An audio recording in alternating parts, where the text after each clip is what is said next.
keberhasilan kita dalam hidup mencapai tujuan bukan hanya keilmuan, bukannya fasilitas, tapi juga kemampuan kita menahan nafsu kita.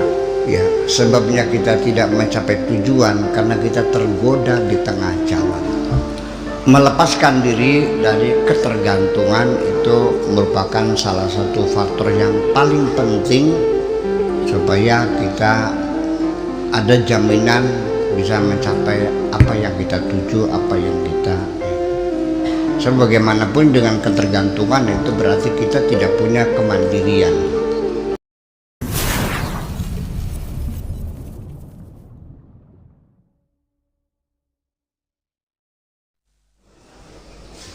Hati ini idza arafal haqqa azza wa jalla, kalau sudah kenal Tuhan, kalau hati ini sudah kenal Allah,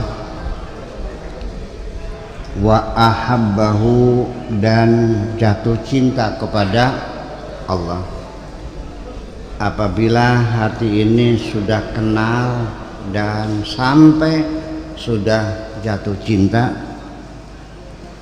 wa qurba minhu, dan sudah dekat dengan Allah, yastauhishu minal khalqi wal kauni, akan merasa sudah tidak betah, sudah gelisah dengan makhluk, dengan alam semesta ini.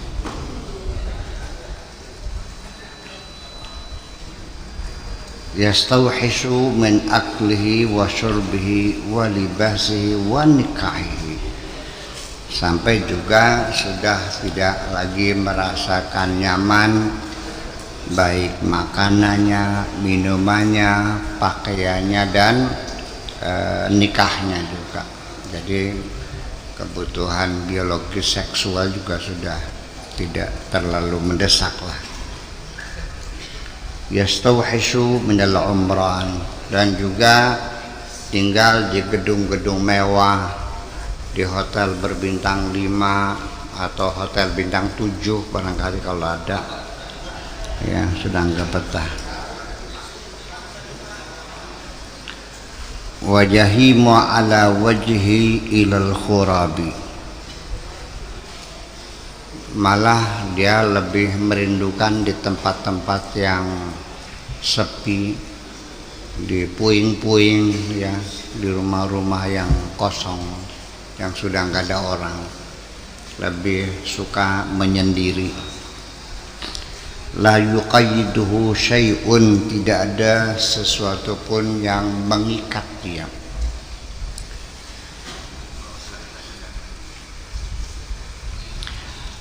Tidak, dia sudah tidak lagi merasa, dia sudah tidak lagi punya ketergantungan dengan apapun. Dia tidak merasa didikte oleh siapapun, tidak terikat oleh aturan-aturan apapun, siwa amri syar'i, kecuali perintah syariat, kecuali perintah aturan-aturan syariat. Dia sudah tidak lagi peduli dengan tatanan, norma-norma, hukum, undang-undang apapun, kecuali ya aturan syariat sajalah.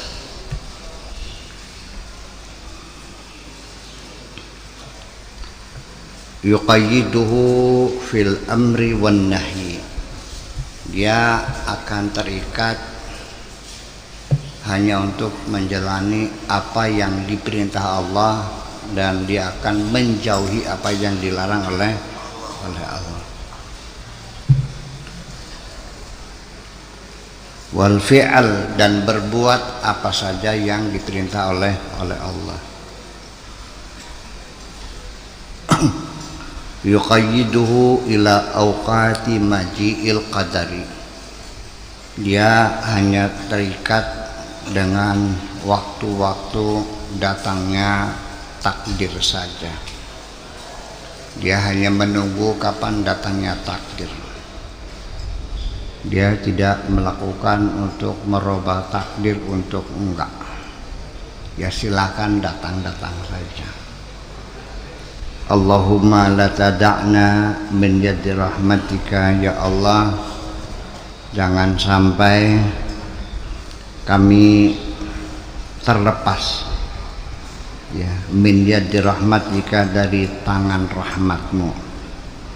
Jangan sampai, ya, maksudnya kami selalu berharap ada dalam uluran tanganmu, jangan sampai lepas. Fanughriqu fi bahri dunya, karena genggaman tangan kita yang terlepas itulah nanti kita bisa tenggelam dalam lautan dunia ini.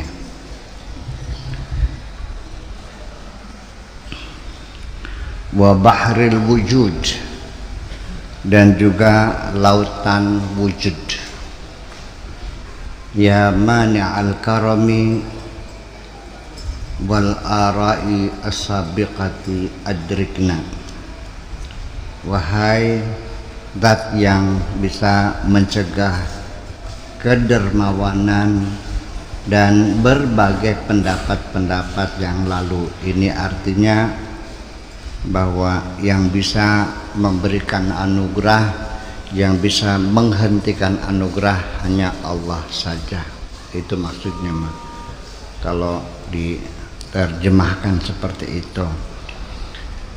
Jadi tenggelam dalam lautan dunia ini seseorang yang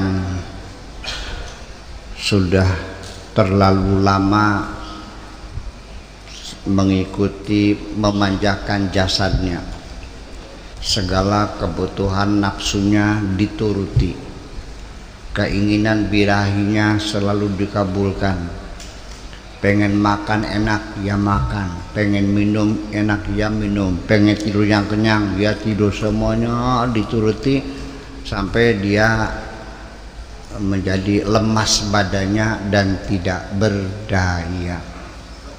Artinya menjadi addict, menjadi kecanduan dengan kelezatan-kelezatan itu, dan dia sudah tidak lagi bisa melawan hawa nafsunya. Akhirnya nurut saja. Suruh mencuri ya mencuri, suruh berzina ya berzina, apapun yang disuruh nafsunya dia selalu melaksanakan dan tidak ada kekuatan melawan nafsunya. Ini jadi kemampuan kita melawan hawa nafsu ini merupakan satu kata kunci kita membangun kepribadian. Artinya bahwa seseorang itu berhasil mencapai tujuan atau gagal mencapai tujuan nggak bisa dihitung dari fasilitas yang dimiliki. Sekalipun anaknya orang kaya, duitnya ada, anaknya cerdas, sekolahnya ada, sukses nggak? Dia akan tergoda di tengah perjalanan. Sekolah belum selesai keburu kawin dulu, atau kena skandal dulu. Ilmu pengetahuan yang banyak, sampai bisa baca kitab kuning, sampai bisa pokoknya alim alamah, juga belum tentu dia bisa melawan hawa nafsunya. Banyak terjungkal, mengalami skandal, bubar tangkar. Itu kenapa? Karena di tengah perjalanan dia menghadapi dorongan nafsunya, tidak bisa melawan. Akhirnya dia kalah mengikuti hawa nafsunya. Kenapa? Karena dia tidak dididik sejak kecil untuk punya kepribadian yang kokoh. Kemandirian tidak pernah dibangun, baik oleh ibunya, baik oleh bapaknya, oleh masyarakatnya, oleh sekolahnya, oleh kiainya. Sejak kecil anak itu sangat tergantung, melekat dengan ibunya. Ibunya pergi, ikut. Ditinggal ke WC saja nangis, selalu dengan ibunya. Sehingga ibunya repot, tidak bisa pergi kemana-mana, dia selalu ikut, tidak mau lepas. Namanya anak mama. Dari mana munculnya anak mama? Ya dari perlakuan ibunya. Sejak kecil selalu tidur dalam pelukannya.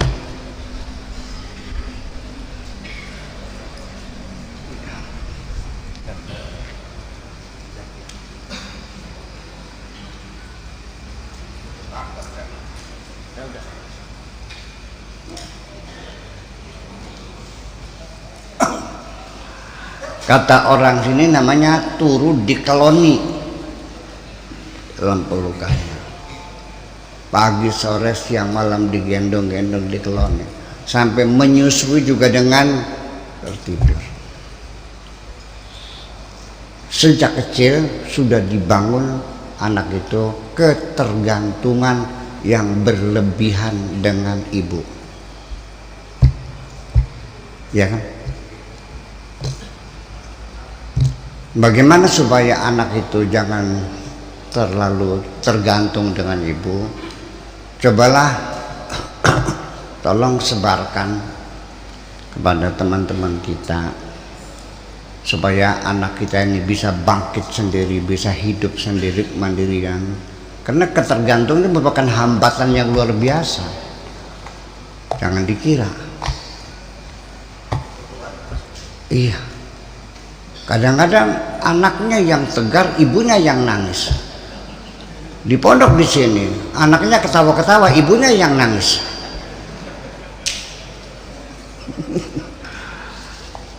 Nah, makanya cobalah ke depan, bayi itu jangan tidur di ranjang orang tua, di box di samping, biarkan tidur berpisah. Kalau nangis pasti kencing, ganti popoknya, biarkan dia tidur sendirian. Nangis lagi, oh berak, ya dibersihkan lagi, tidur lagi. Nangis lagi, lapar, ya susuin sambil berdirikan. Jangan pernah menyusui bayi sambil tiduran. Iya, nanti susunya ngumpul di hidung sini. Sedak namanya itu. Setelah selesai menyusu, jangan dulu tidurkan, nunggu sampai sendawa dulu atau atob. Namun bahasa Sunda telab, nunggu sampai telab helaknya,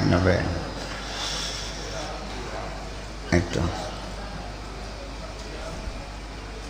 Kemudian sampai dia bisa berjalan, jangan terlalu banyak, jangan terlalu protected.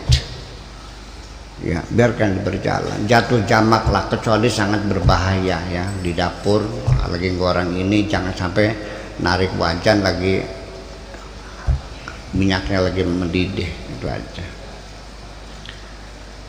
Seperti itu. Kemudian dibiasakan, jangan biasakan bepergian diajak anak-anak itu. Ya, supaya dia belajar kemandirian, dia bisa menghadapi kehidupan sendiri. Kalau dia sudah bisa makan sendiri, sudah biarkan makan sendiri. Jangan dimanja, didulangi, disuapin. Ini orang tua dikiranya paking sayangnya, itu merugikan anak-anak. Sadar nggak bahwa kita bersalah melakukan pendidik itu? Iya. Makanya lihat, saya melihat sendiri di Belanda, di Inggris, ibu belanja, anaknya pakai roda, ditaruh di pojok, dia bermain-main dengan boneka di depannya itu, ibunya belanja, nggak ada yang nangis. Kalau di sini paling setiap hari melihat anak nangis di jalanan. Iya, semacam itu. Nah, kemudian keberhasilan kita dalam hidup mencapai tujuan bukan hanya keilmuan, bukannya fasilitas, tapi juga kemampuan kita menahan nafsu kita. Banyak kita hidup ini gagal karena tidak mampu menahan nafsu. Dan kemampuan sendiri juga terbatas. Makanya kita mengukur kemampuan kita, jangan ogohan, jangan sobud, jangan percaya diri berlebihan, aku mampu, aku sanggup, aku siap menghadapi tantangan. Belum tentu. Saya mengukur diri saya bisa akan mempertahankan kejujuran hati saya ketika saya mengelola uang 1 miliar, 2 miliar, katakan sampai 100 miliar, insya Allah saya kuat.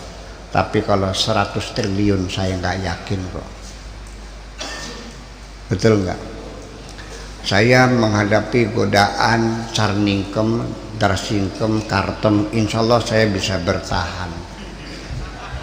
Tapi kalau yang menggoda saya Monica Lewinsky, saya nggak tahu. Mana tahan? Nah, itu. Ya, sebabnya kita tidak mencapai tujuan karena kita tergoda di tengah jalan. Iya kan? Yaitu tenggelam di lautan dunia ini, kita sudah tidak berdaya melawan ombak dan arus yang besar itu, terseret kemana-mana.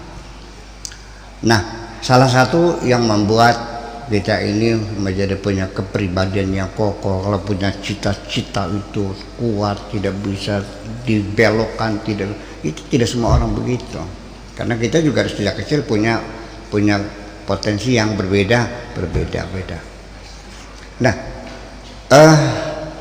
dalam satu penelitian tentang kepribadian anak itu bagaimana, namanya eksperimen Marshmallow. Itu ibaratnya satu makanan, marshmallow itu makanan, disuguhkan di atas meja 10 anak-anak, di situ anak-anak kecil. Kata yang punya si marshmallow ini, tunggu anak-anak, jangan dulu makan, tunggu nanti saya akan datang lagi bawa makanan kue yang lebih enak lagi. Pergi. Sengaja agak diperlambat sedikit, tapi ada CCTV dipantau, ternyata nggak ada yang sabar melihat makanan sedap nih, nggak bisa bertahan, langsung berebut. Dari 10 orang itu hanya 2 anak yang bertahan diam-diam menunggu instruksi. Paham nggak? Kamu juga nggak bakal tahan menghadapi hidangan yang begitu menggoda dengan bokongnya yang aduhai.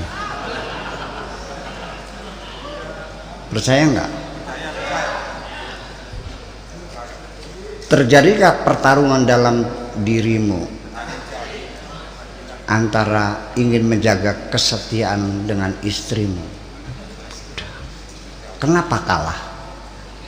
Disitulah kepribadianmu sangat lemah sekali. Dari anak 10 itu diamati 30 tahun kemudian, yang menjadi orang besar 2 orang anak itu kok, yang dia bisa menahan diri. Makanya masalah larangan dan perintah Tuhan itu anggap saja seperti marshmallow. Udah, kalau jangan maksa gitu. Nah, ini perlu adakan latihan sejak kecil. Anak itu sering diuji coba supaya terus setiap saat meningkatkan kemampuan dirinya menahan hawa nafsunya. Nah, ini tidak ada pendidikannya di sini. Pendidikan kepribadian itu, personalitas nggak dilakukan, karena yang ada di sini pendidikan yang lakukan hanya sekedar mengejar nilai-nilai kognitif toh. Yang penting apal, ujian lulus. Makanya akibatnya sekalipun pinter, sekalipun tetap melakukan pelanggaran.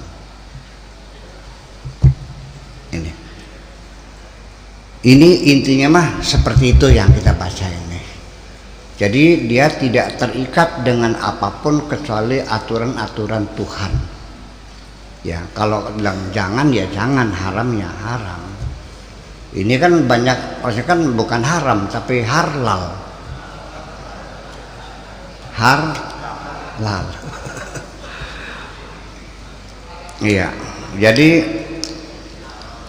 melepaskan diri dari ketergantungan itu merupakan salah satu faktor yang paling penting supaya kita ada jaminan bisa mencapai apa yang kita tuju, apa yang kita. Sebagaimanapun dengan ketergantungan itu berarti kita tidak punya kemandirian, ya, belum punya keyakinan bahwa aku sanggup, tapi masih bergantung. Ya, bergantung kepada paman jadi jenderal, bergantung ponakan jadi gubernur, iya, bergantung kekuasaan orang tua. Banyak orang tua kaya raya meninggal, hartanya habis karena anak-anaknya sejak kecil dididik berfoya-foya, tidak dididik mencari uang kan. Ya kan? Akhirnya anaknya usahanya pedagang. Dagang apa? Dagang sawah.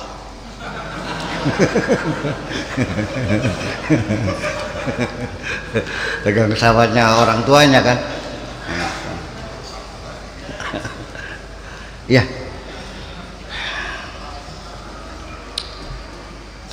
Oke, ya ghulamu, wahai anakku, man la ya'mal bima aqul, man la ya'malu bima aqulu,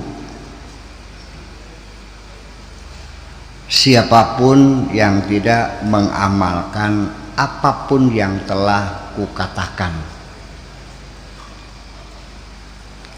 la yafhamu ma aqul, pasti dia tidak paham apa yang aku katakan. Kalau dia tidak mengamalkan apapun yang kukatakan, berarti dia tidak paham apa yang kukatakan.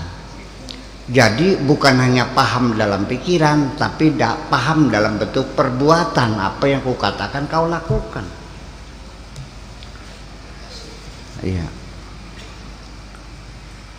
Fa'idha amila fahima, kalau sudah diamalkan baru paham. Karena bagaimanapun paham secara teori, tapi belum paham secara praktek.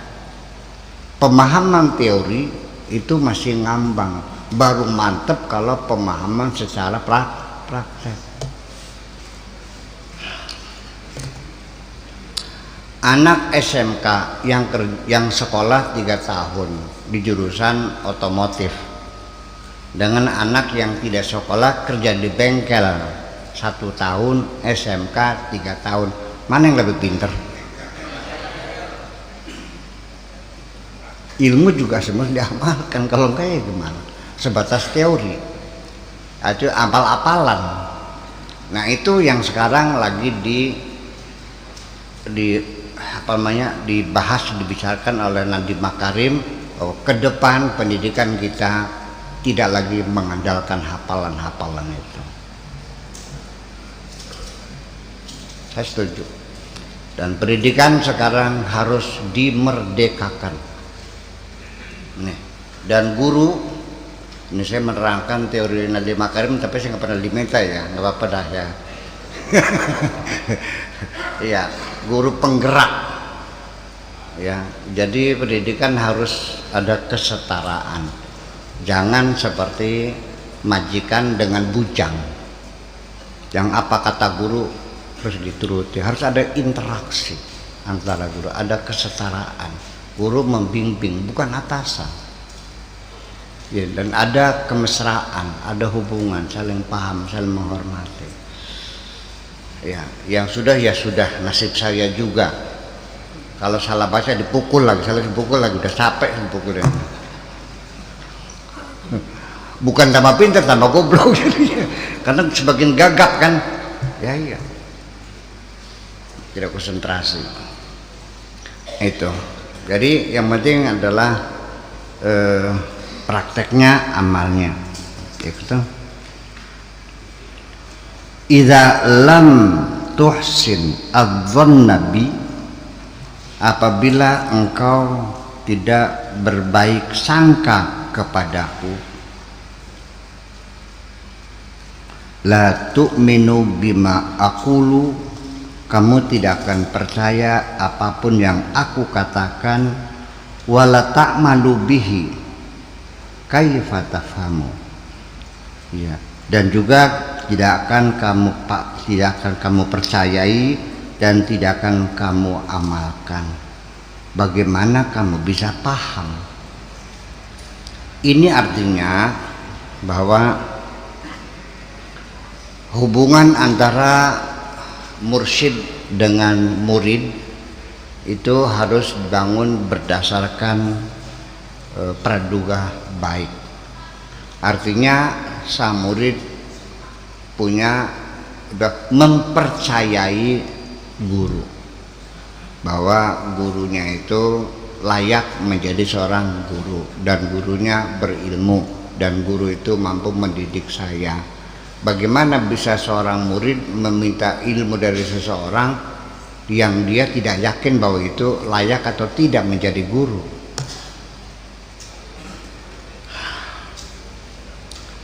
Iya. Orang yang belajar sendiri juga bermacam-macam. Saya juga menyadari orang yang datang belajar kepada saya, ada yang benar-benar percaya bahwa Buya itu mumpuni, ilmunya memadai dan menguasai. Ada yang datang ngaji kepada saya hanya sekedar ingin tahu, ada. Dan ada lagi datang ke sini hanya ingin mencoba, ada. Pengen jajal kan dia. Ya, pengen ngayoni, pengen tahu seberapa kedalamannya. Saya mau soal bisa jawab enggak? Ada. Ya saya tahu gue mana itu. Tapi nggak usah dikatakan bahwa orangnya kamu kan. Nggak usah, saya pura-pura nggak tahu aja. Dan saya pun ketika menjawab pertanyaan orang yang mau ngayoni saya itu, mau jajak itu, juga saya tidak boleh dengan nafsu, dengan ingin menunjukkan ilmu saya, nggak boleh dong. Allah tahu semuanya itu. Ya santai aja, biasa aja. Itu. Sebab nanti ceritanya lain. Sebab dia sendiri bukan lagi mencari ilmu, dia lagi menjajal saya kok. Apapun jawaban saya akan dibantah, saya tahu kok. Ya kan begitu persoalannya.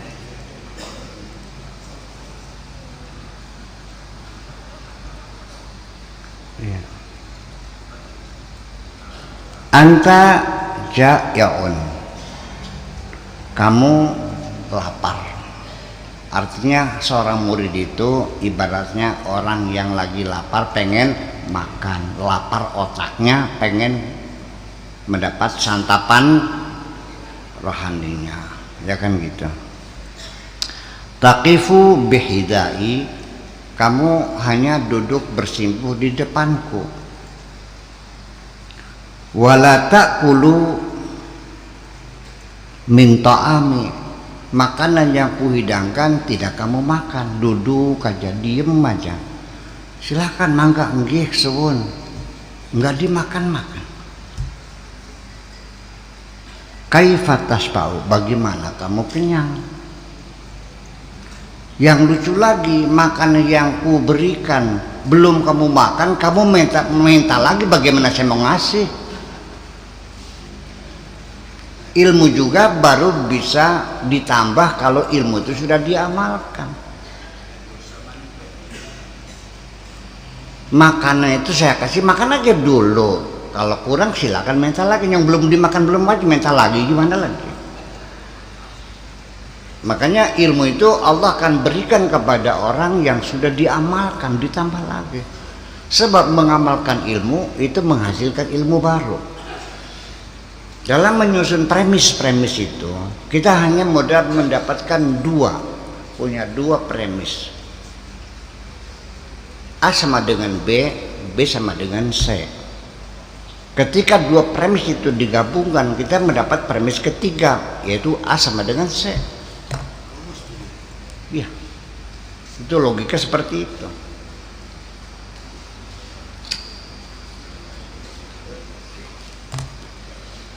Kalau Anda baca kanon Aristoteles, bagaimana dia menghasilkan premis berikutnya dengan menyusun premis-premis yang ada. Ilmu itu dikaitnya dengan ilmu lagi. Mancing ikan itu dengan ikan lagi. Mancing duit ya dengan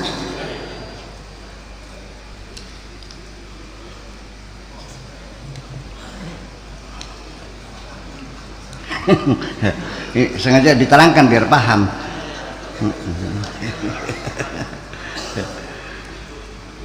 An Abi Hurairah radhiyallahu taala anhu qala sami'tu Rasulullah sallallahu alaihi wasallam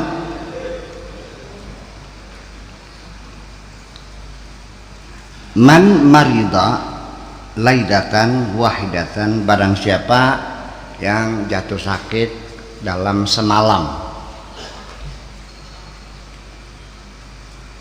wa huwa radin, dia ridha, dia menerima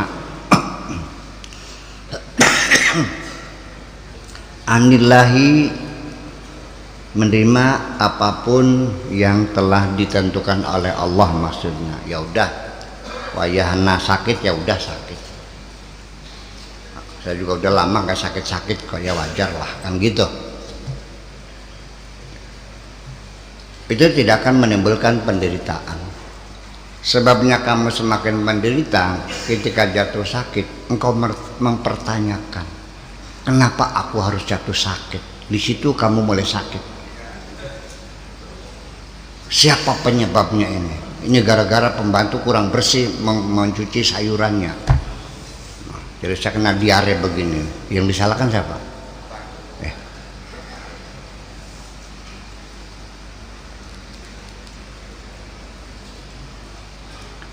Dia ridha, ya udah. Sabirun ala manazala, dia bersabar menerima apapun yang menimpa dirinya. Kalau kita begitu, maka kharaja min dunubihi kayaumi waladathu ummuhu, dia akan dikeluarkan dosanya, akan dihabisi oleh Allah seperti bayi yang baru dilahirkan oleh ibunya. Dengan kesabaran, dengan keridhaan menerima segala ketentuan Allah, imbalannya Allah ampuni segala dosanya, dihabisin semuanya seperti bayi baru lahir. Artinya akan mendapatkan kebahagiaan. Bayi itu hanya dua kok instingnya itu, nyaman dan tidak nyaman. Kalau lapar tidak nyaman, indikatornya dia nangis. Kalau kenyang dia nyaman, indikatornya dia tidur. Dari bayi mah nggak ada susahnya, anak aja. Pernah nggak kamu merasakan kebahagiaan ketika kamu masih bayi? Oh lupa.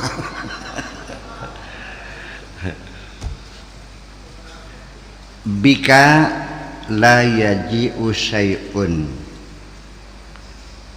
wala budda minka, dengan sebab kamu sesuatu tidak datang, wala budda minka, dan tidak bisa dari kamu. Artinya kamu tidak menjadi sebab sesuatu bisa terjadi, dan juga tidak menjadi persyaratan akan keberadaanmu supaya sesuatu terjadi. Artinya bahwa bukan karena kamu bekerja keras kamu mendapatkan keuntungan. Tidak menjadi keharusan bahwa karena kamu banting tulang peres keringat sehari-hari kamu bakal jadi kaya. Betul enggak?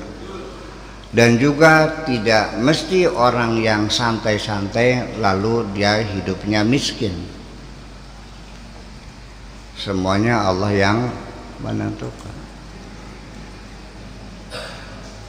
Jangan pernah kau katakan aku kaya karena aku rajin, karena aku sarjana, karena aku.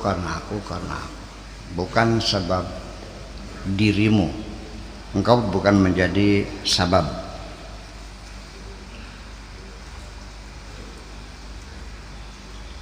Karena Mu'adz radhiyallahu ta'ala anhu yaqul, Mu'adz maksudnya Mu'adz bin Jabal mengatakan li sahabati kepada teman-temannya, qumu nu'minu sa'atan, bangunlah kita beriman sesaat. Ini kalimatnya gitu, bangunlah kamu semuanya kita beriman sesaat. Maksudnya apa?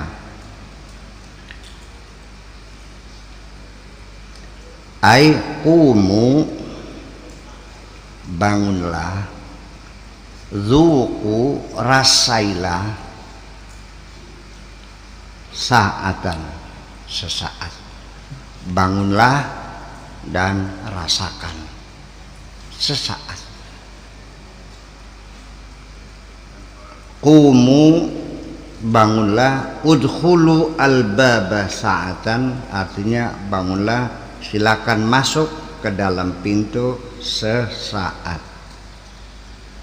Rifqan bihim, karena sayang kepada mereka. Sebentar.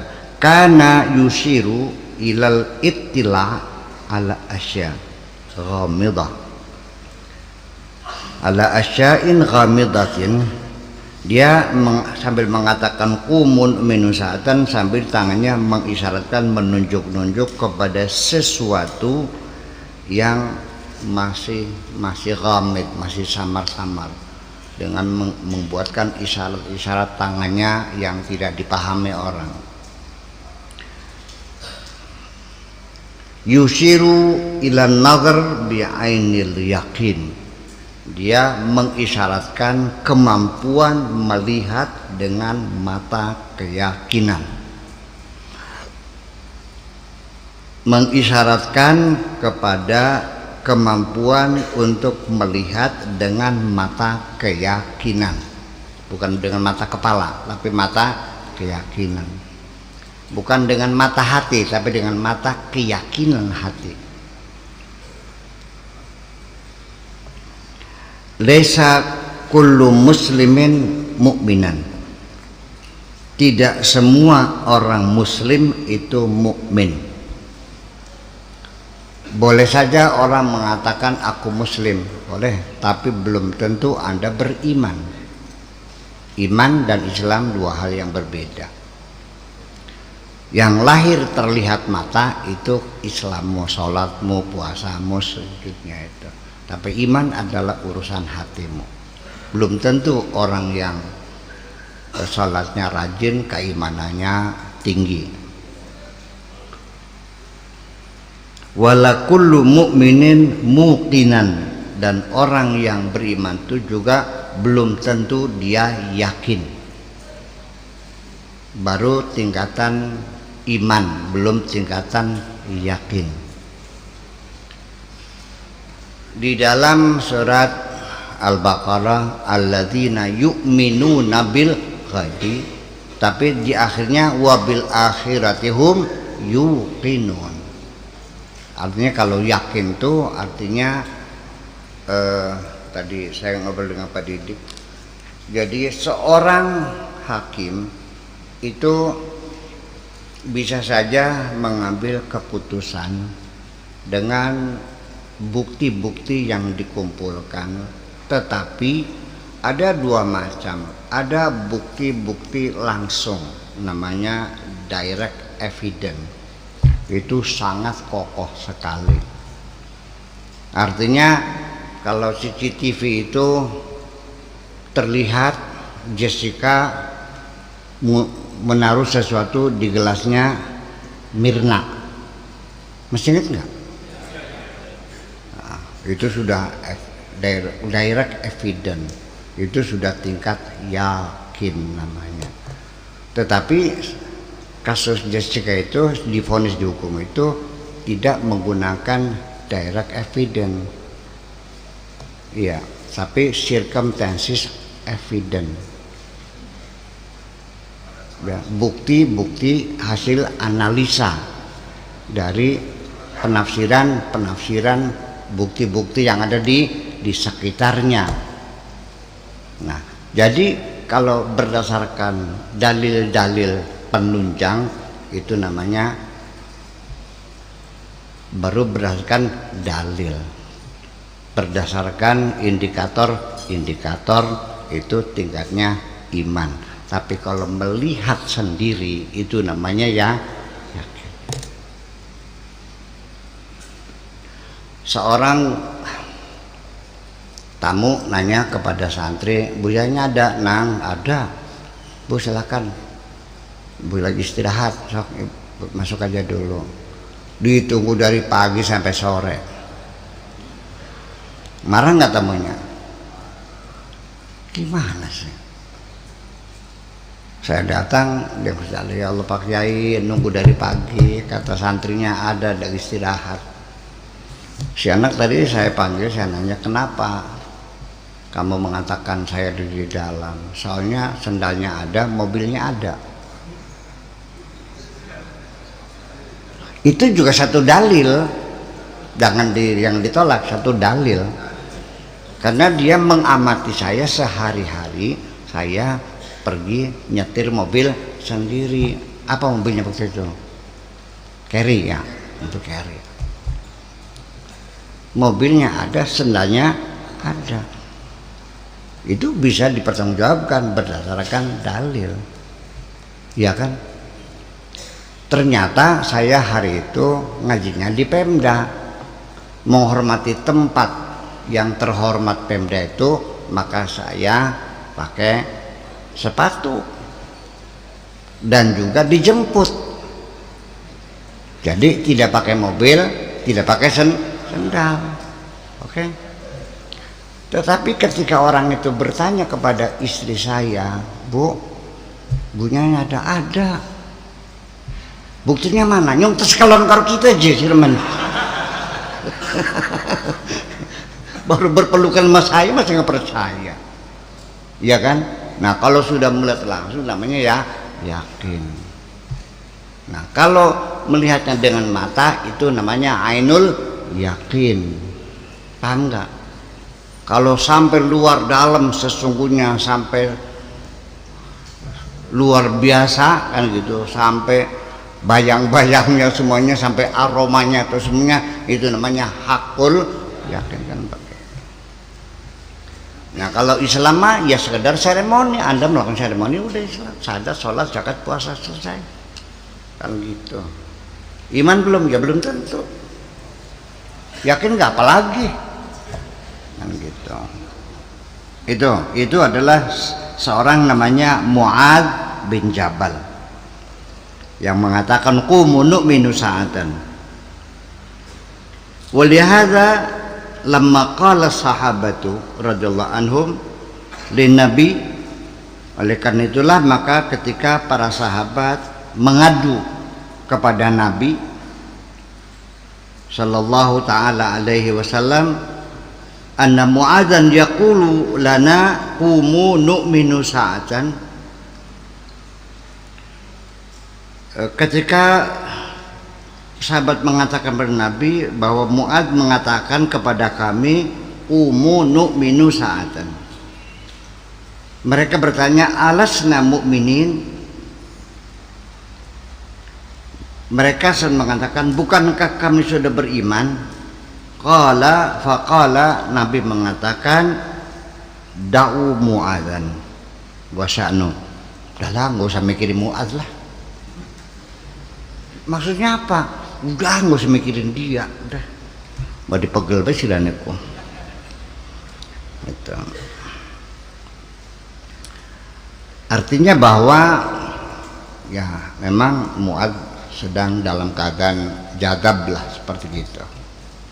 Jika bahasanya menjadi isyarat.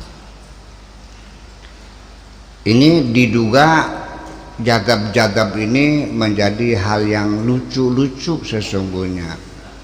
Pada zaman erek-erek itu orang gila dianggapnya jagab. Ditanya nomor kok. Kalian boleh? Pira nomor pira. Ya saya keluar aja apa saya. Tapi kadang-kadang betul juga ya nomornya gitu. Lumayan dapat buntut 236 dapat keluarnya. Ada yang pernah masang arak-arak dulu. Nah.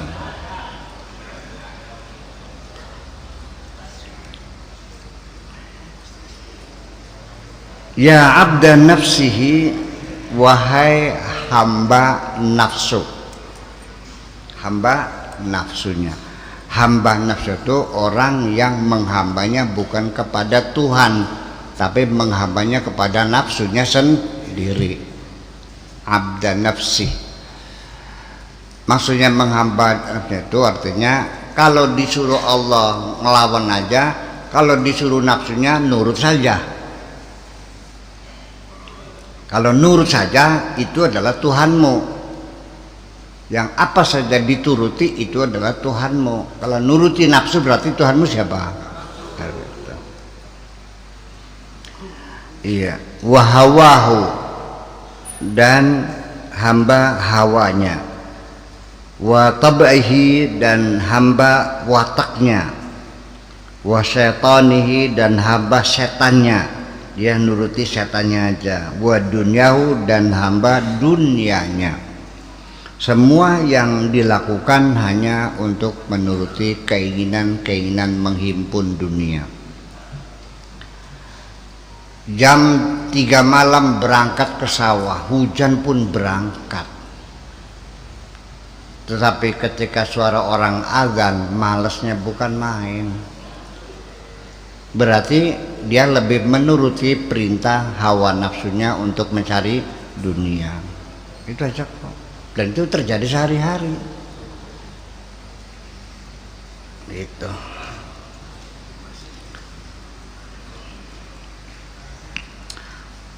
La qadara laka indallah. Kamu yang masih menyembah nafsu, menyembah dunia, menyembah setan, kamu itu tidak ada nilainya secuil pun di sisi Tuhan, nggak ada. Langkah regane sira kunang ada. Wa inda ibadihi salihin, juga di pandangan mata orang-orang yang saleh. Mereka tidak akan hormat kepadamu, kamu itu penyembah nafsu kok. Ya.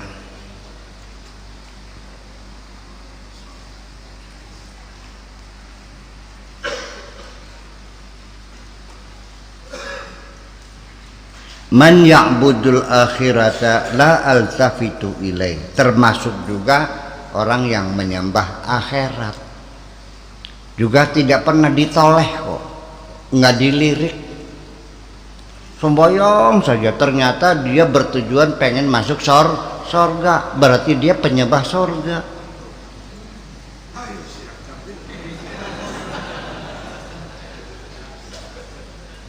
Sembayang, tapi otaknya ngeres, kepengen dapat bidadari yang cantik jelita, yang bokongnya bahino. Jadi sambil sholat sambil bersahabat juga, menghayali bidadari.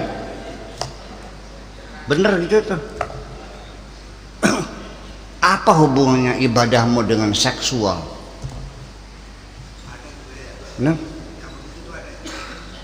ya tapi saya juga tidak menyalahkan, di Al-Qur'annya ada, ditawarin kok, urum maksuratun fil khiyam fabi ayyi ala'i rabbikuma tukadziban. Iya, hurun ain, bidadari yang matanya berlok-berlok. Ya, lam yamsasunna insun walajan, yang belum pernah disentuh oleh manusia dan jin, masih perawan ting-ting. Kan terbayang dalam pikiranmu surga, bidadari.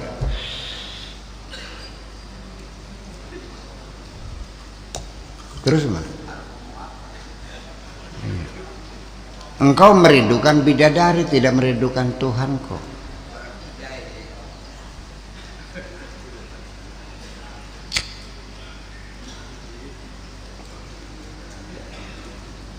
Engkau kaya raya, ada perempuan yang mengatakan aku cinta kepadamu, mencari kamu, dia sengaja niatnya ngeret.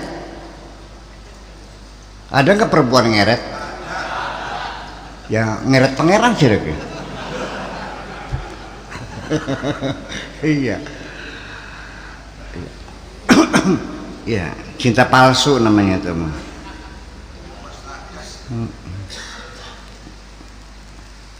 Ya, seperti itu. Iya. Kaifa man yahidud dunya, bagaimana aku bisa menghargai orang yang memuja dunia? Nggak usah lah. Ya. Waihaka istamal bilaklaqatil lisan. Apa yang kau lakukan? Ya. Hanya mengandalkan lak-lakan lisan. Lak-lakan tuh bahasa Arab, lak-lako tuh lak-lakan sini. Ngomongnya seperti sing tenggorokan, beli sing jero ati beli. Keluarnya dari lak-lakan, dari tenggorokan, bukan dari hati. Apa itu semuanya? Iya, omong kosong. Bila amalin, tidak pernah diamalkan, hanya ngomong kosong semuanya itu. Lak-laka itu dari bahasa Arab menjadi lak-lakan. Bahasa Jawa ya lak-lakan. Bahasa Indonesianya apa? Tenggorokan.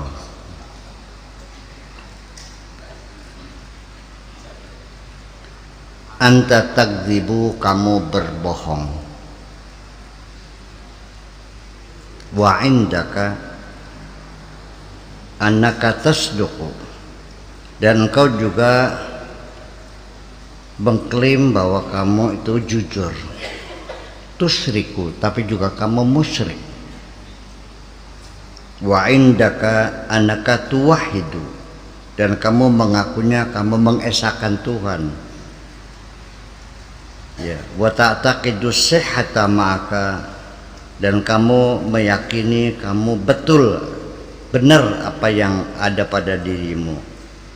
Bil ghusyi, dengan melakukan penipuan. Wa ta'taqidu annahu jauharun, semua itu kau anggap sepertinya merupakan masalah yang sangat inti. Syughli maka, kesibukanku bersamamu, an amna'aka minal kidbi, untuk mencegah kamu dari berbuat bohong. Wa amuruka, dan menyuruh kamu bisidki, supaya berbuat jujur. Wa yubdi thalatha muhikkatin, dan tetapi ditunjukkan ada 3 hambatan a'rifu yang aku ketahui, yaitu Alkitabu wa sunnah wa qalbi. Alkitab, as-sunnah, dan hatiku. 3 itu yang menjadi tolok ukur. Aturan yang ada dalam Al-Quran, aturan dalam sunnah, dan juga cita rasamu sendiri yang bisa mendeteksi benar atau tidak benar. Nggak usah baca kitab Al-Quran, nggak usah baca kitab kuning bahwa orang yang kamu jiwit itu sakit atau tidak. Coba saja kamu jiwit sendiri, sakit enggak? Ya udah. Kamu ditegur dengan kasar, salah, nggak benar itu, ini murtad, ini kafir, tersinggung nggak? Ya sudah, kamu jangan melakukan macam itu. Itu aja kok, susah banget sih. Nggak usah pakai dalil dah. Ada orang selatinya terbuka, bilang dong, Pak punten, apa itu, tolong selatinya Pak. Oh ya makasih. Tapi ketika itu biadab, selatinya terbuka, itu kemaluannya kelihatan, masa begitu caranya? Kafir, musyrik, neraka, maksudnya apa? Negur atau marah ini? Tersinggung nggak? Nggak ngerti. Coba lu gue tegur seperti itu, tersinggung nggak? Ya udah. Nah itu.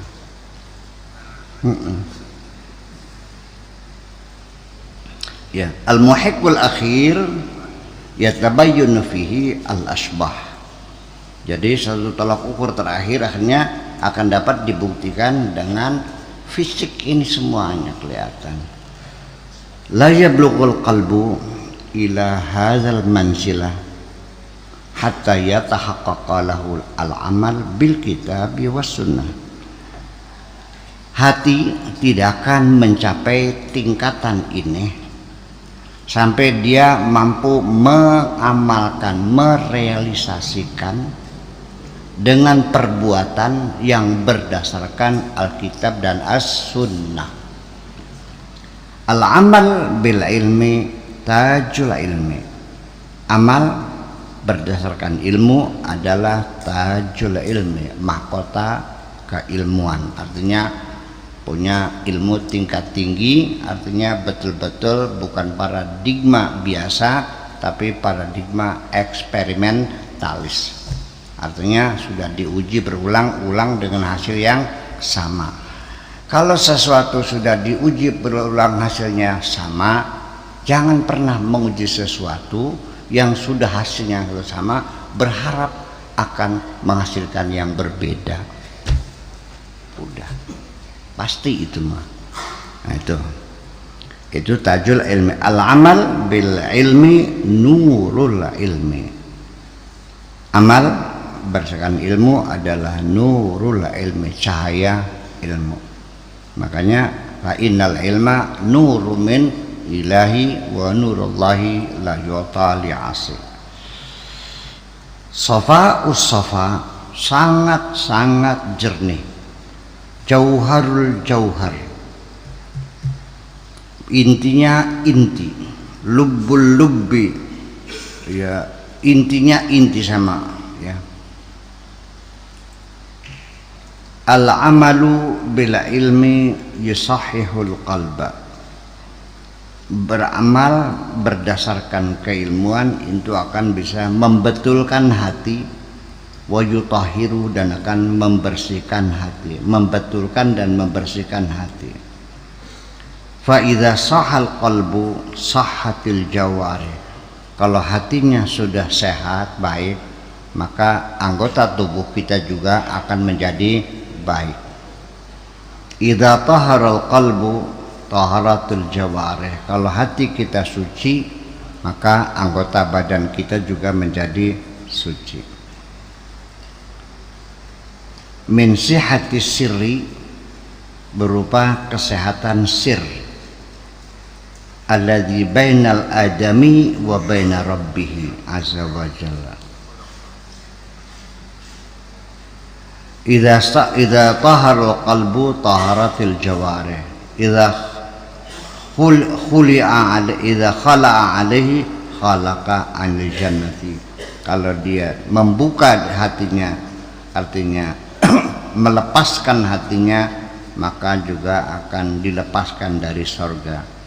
Idza saluhatil mudghatu, ketika mudghah segumpal darah yang disebut hati itu. Sohat sehat, sahatil bunyah, maka badan kita menjadi sehat.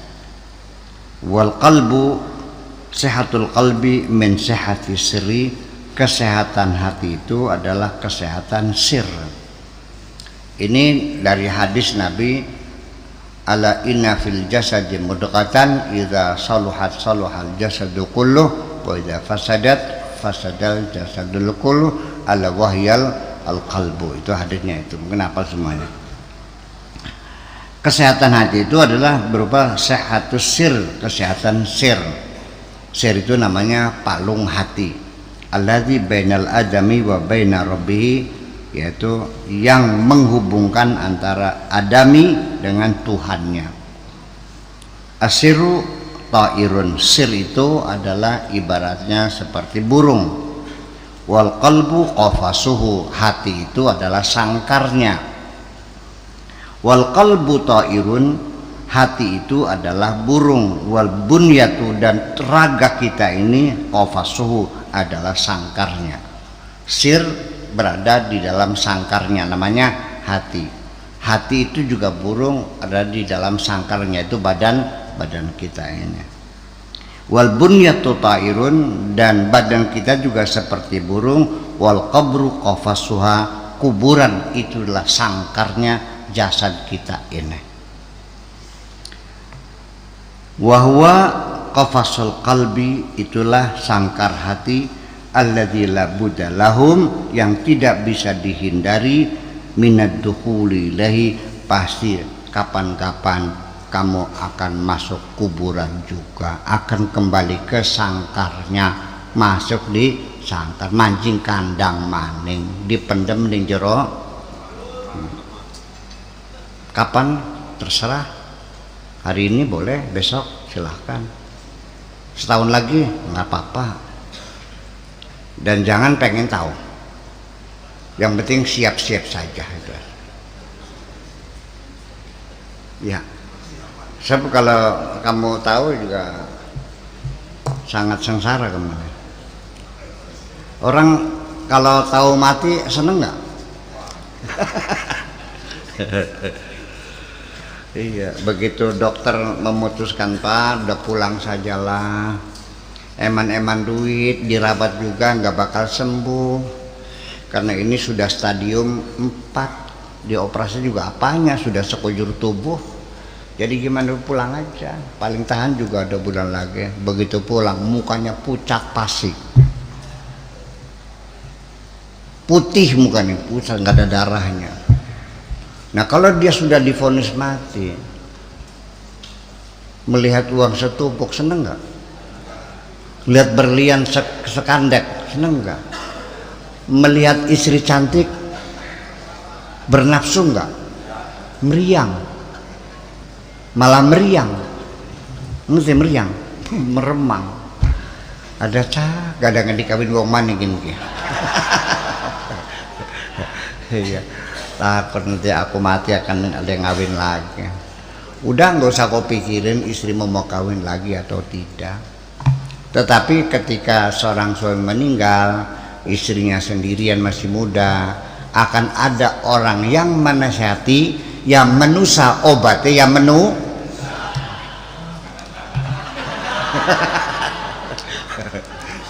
Artinya suruh kawin lagi kan?